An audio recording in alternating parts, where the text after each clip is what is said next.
everyone and welcome to my next video.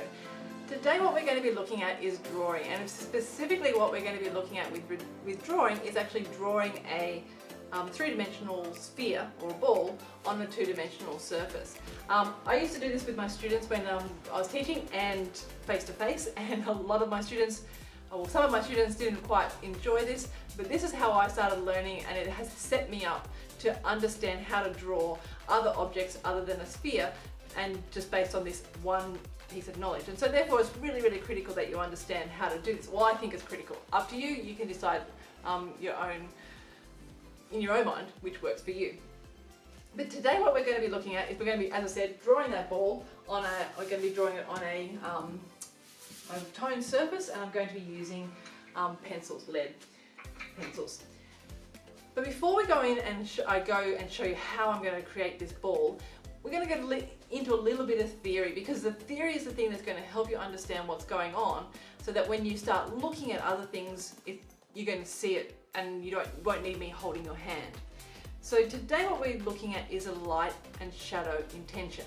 Now I'm calling it an intention, and I'm being very specific with that word because it is what I intend to create on my surface. It's my goal for the painting, if you kind of think about it that way.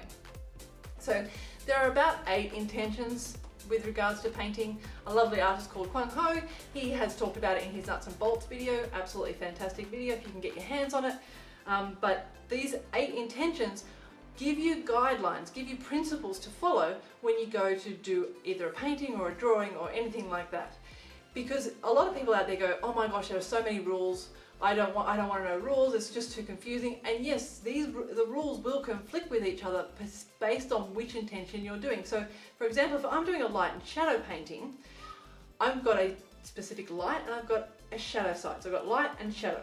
If I'm doing another intention called local tone is an instance where you don't have a specific light, you don't have a directional light on your objects. It's usually what you would see in like a cloudy day environment, where there is no solid light source shining on things. It's more a diffused light, and in that instance I'm not going to have a specific light side or a specific shadow side to my objects or to anything that I'm painting. So therefore I have all these rules with regards to a light and shadow painting. They're not going to work in a local tone painting, and that is why I'm saying intention. So in this case, in today's session, we're going to be looking at light and shadow. So let's go and have a look at how light and shadow works on the ball to begin with, in this little setup here, and then we'll get on to the paper and start drawing. All right, let's go. Right, so here is my little sphere, or my ball, set up in a light and shadow arrangement. I have a particular, so in a light and shadow arrangement, what you have is you have one source of light. So in this case, I have a light coming from this direction and it's hitting the ball here. The other thing that you have, so you have a light side, and that's where the light is coming. You have one source of light. The other thing you have in your light and shadow paint arrangement is, of course, the shadow side. So we've got this lovely shadow, and it's sitting around through here, and you can see it. You can also see how it's casting a shadow on this tabletop. So we've got these two realms. We have a light side and we have a shadow side. Now, in a light and shadow painting, we now have, because we've got these two realms, we have these guidelines, and this is where the guidelines come in. We have these guidelines that will tell us how to render this thing or how to paint this object. So in this instance, what I can see is that we'll go into the light side first. So on the light side, we have a light area, we have a highlight. Now the highlight usually sits about here. It's usually just on the corner of things, just before it turns around. So my highlight is sitting around here. And then I have a dark light. So this side here, you can kind of see it's darker than that. There's the 3 things that exist in my light side. So my highlight is my lightest light. Then I have my next lightest light is the light, and then the dark light is the deck is a little bit darker, so darker in tone than the light, okay? So then in the shadow side, I have 4 things. So in the shadow side, I have something that's called a Terminator or core shadow. And this is the section where when the light comes down and hits this object, it doesn't bend. So light doesn't bend like this. I mean, in some cases, yes, it does. And people will find exceptions to everything that I can say. But in general, just think that light doesn't bend. So light is coming down at directional lines. And because the light can't bend around, this is where you're going to get the dark section, a shadow, core shadow. This is going to be this side. You then have your cast shadow, as you can see it here. This is a lovely cast shadow. The next thing in your shadow is a reflected light. So the reflected light is where light hits here, in this surface here, and it bounces back up. So because the light will hit here, and it will bounce back up into this section of the ball. And you're going to get a thing called reflected light. Now, reflected light is never, remember that, never, ever, ever, never as light as anything that's in the light, okay? And your same thing within your shadow shape, your light shape, your dark light is never, ever as dark as anything that sits in the shadow side.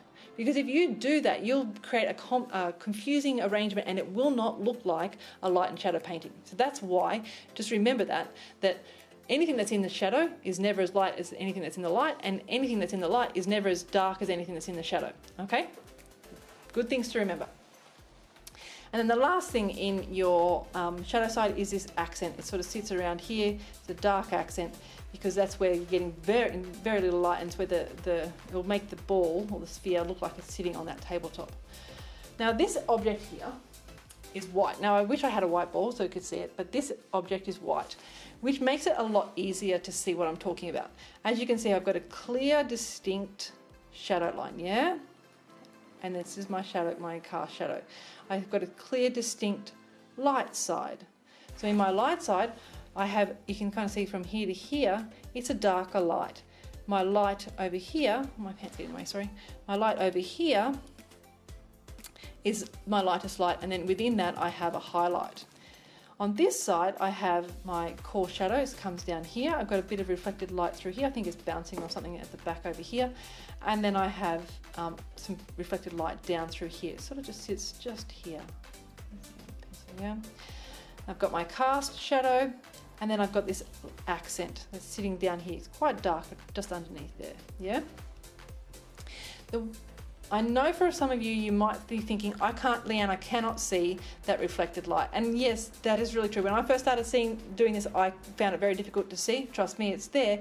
And so I could say, trust me, it's there, but it's not going to help you. So let's try and find out a way for you to see it. So what I'm going to do is I'm going to put down a coloured object. So I've got this coloured sheet, so like a yellow band, and I'm going to put my little cup thing on there. Can you suddenly see down here this white vase, or it's not a vase anyway, white cup suddenly has an orange tinge to it. It's specifically down through here. It's lovely and orange. Up through here it's kind of got a little, I think it's because this actual glass is see-through and it's more transparent, it's coming through. That's what that is.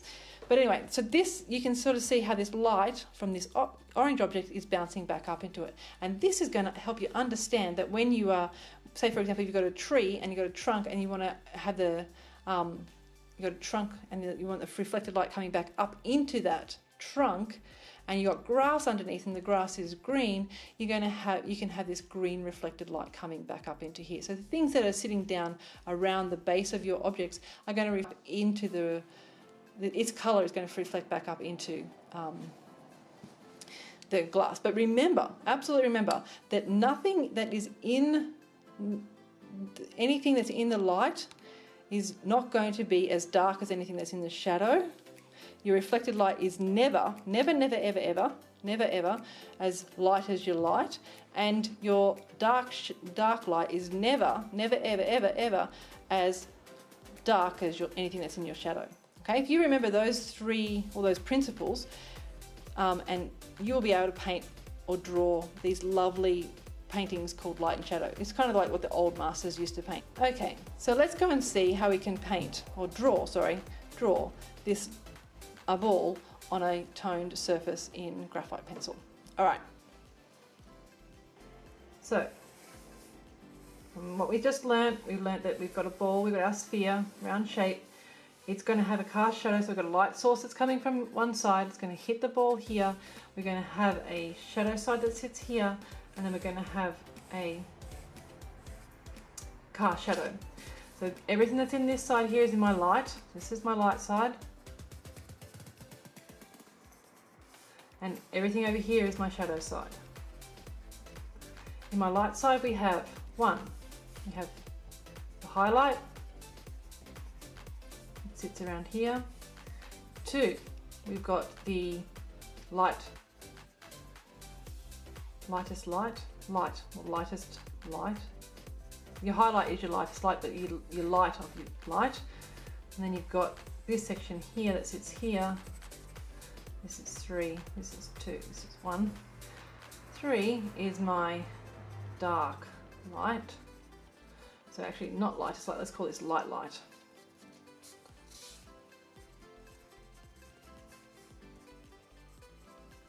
And then in my shadow, we've got our core shadow that sits here. This is my core shadow. Core shadow. This is 4. This here is my cast shadow, 5. Cast shadow. 6 is my reflected light.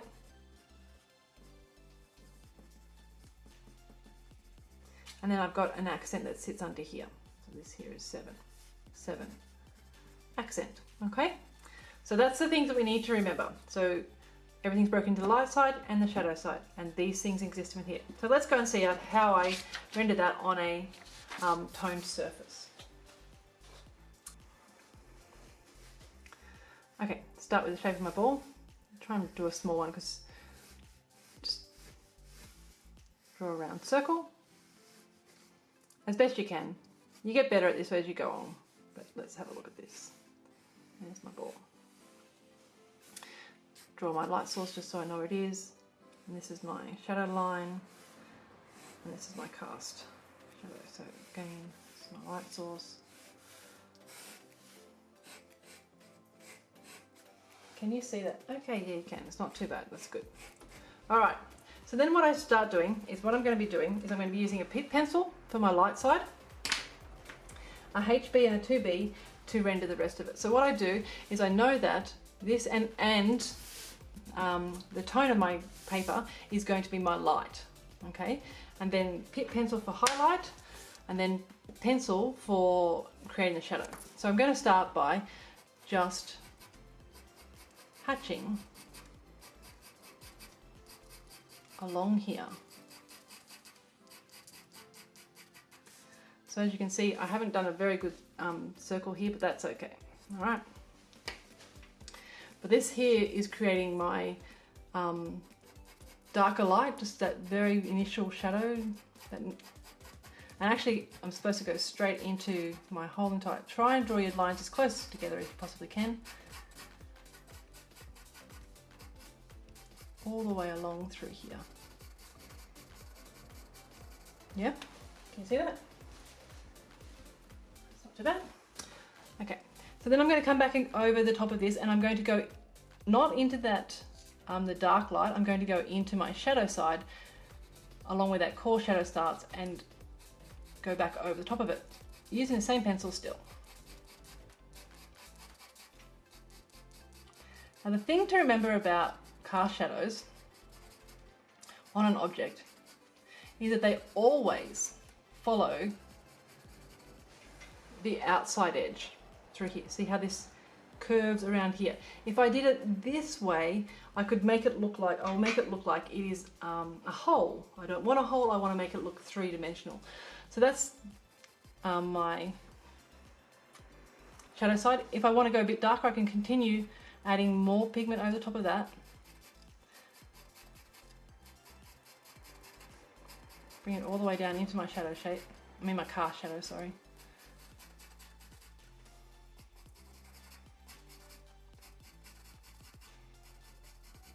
Okay, it's looking good. Now if I want to, I can soften this slightly by just cross-hatching slightly over that.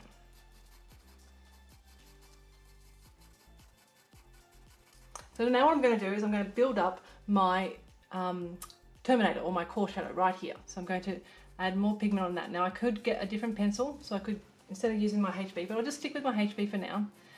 I can come up over the top of this. You can see I'm not going into the reflected light, I'm just sticking within that core shadow section. Coming up over the top of that, yeah? And I can go a bit further, make it a little bit darker again.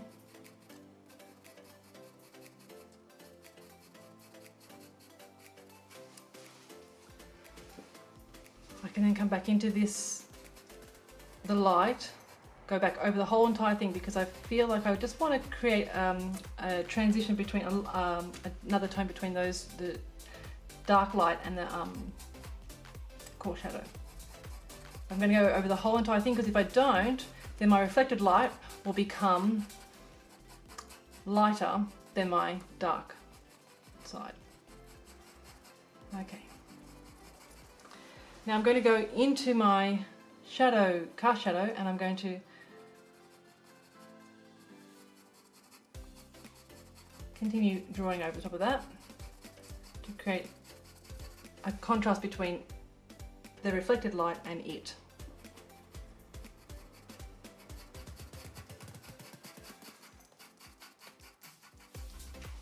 Now I'm going to switch to my 2B.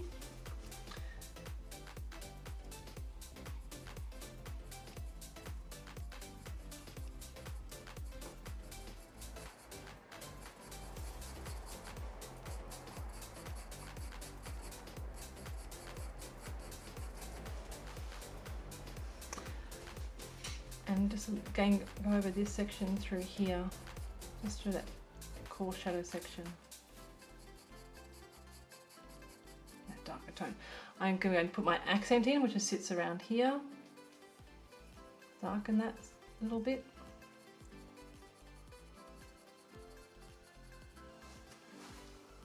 Beautiful. And now what I'm going to do is I'm going to come over with my my light. So this is my light.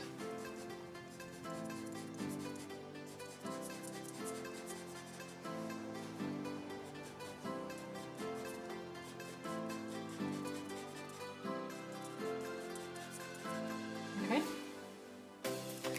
A bit more up here.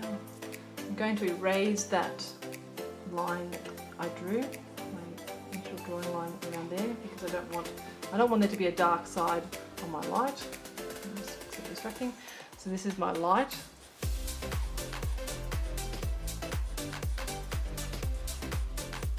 You can see that the tone of paper is getting that transition to come through, and then I'm going to put in my highlight.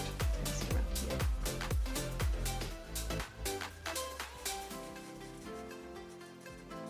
Clear out.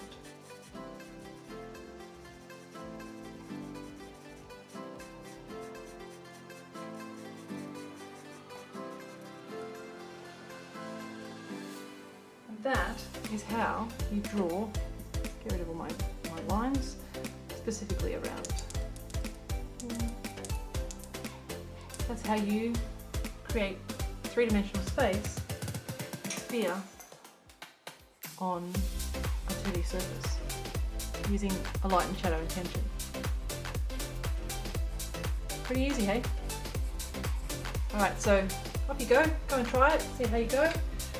Practice this because it actually is really helpful. The reason why I use a toned paper is because it helps. I can cover a surface much quicker than if it was white paper. I can still do the same thing on a white paper, but I'm just showing you how I do it. This is how it's done. Okay, there you go. Hopefully I will see you in the next video.